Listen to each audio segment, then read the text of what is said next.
I'm a woman who loves the water, a woman who stands by the water.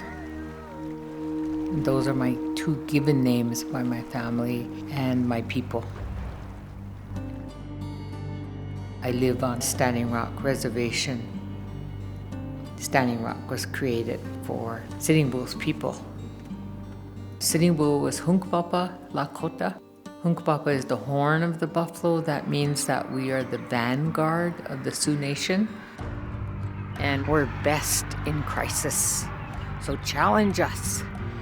And when we're in best in crisis, we're going to meet your match or we're going to beat you. It's our history.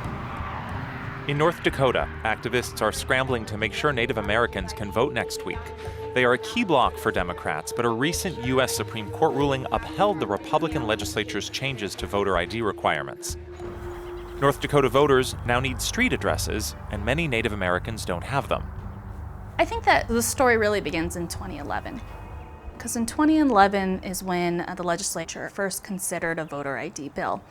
And when they did that, they were informed of a couple of crucial things. The first is that many Native Americans lack residential street addresses. And not only are these homes unmarked, but people don't have consistent addresses. What we know about Native Americans in North Dakota is that there's a severe housing crisis. And what that means is that people are moving from home to home with great frequency. Many homes have 2-3 families living there. Most of those people in there will not have street addresses. I have a son that lives with me, and I have 4 grandchildren. And at times, my household goes up to 15, 16 people. All relatives, primarily because of lack of housing. That's just a fact of life around here. And so in 2011, on a widespread bipartisan basis, the legislature rejected the voter ID bill. They all had concerns about disenfranchisement. And then in 2012, Heidi Heitkamp was elected to Senate by an incredibly slim margin. Her win was widely credited to the Native American vote. The very next legislative session, the legislature ended up passing the voter ID bill. Final tally on House Bill 1332, the bill is passed.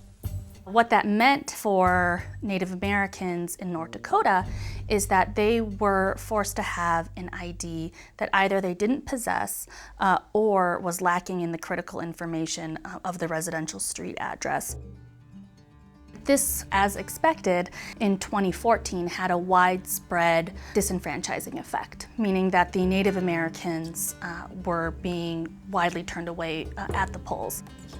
And so in 2016, NARF filed a lawsuit alleging discrimination under the Constitution and Section 2 of the Voting Rights Act.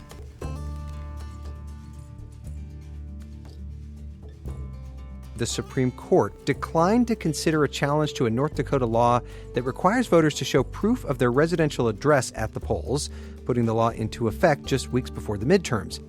Unfortunately, the Supreme Court did not end up intervening, and that's when there was a large Get Out the Vote campaign on the reservations. We were challenged, but the bottom line, the ultimate decision, we were going to vote. They're testing us, we're testing them back. We were vigorous, we were vigilant. No one was going to deny us a vote.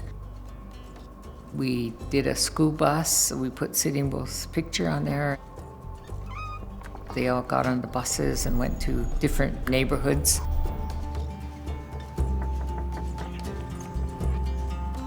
It was exciting. It showed the movement, the action, the racing, the running, the rallying, and the momentum that our people gained. Tribal governments responded really strongly.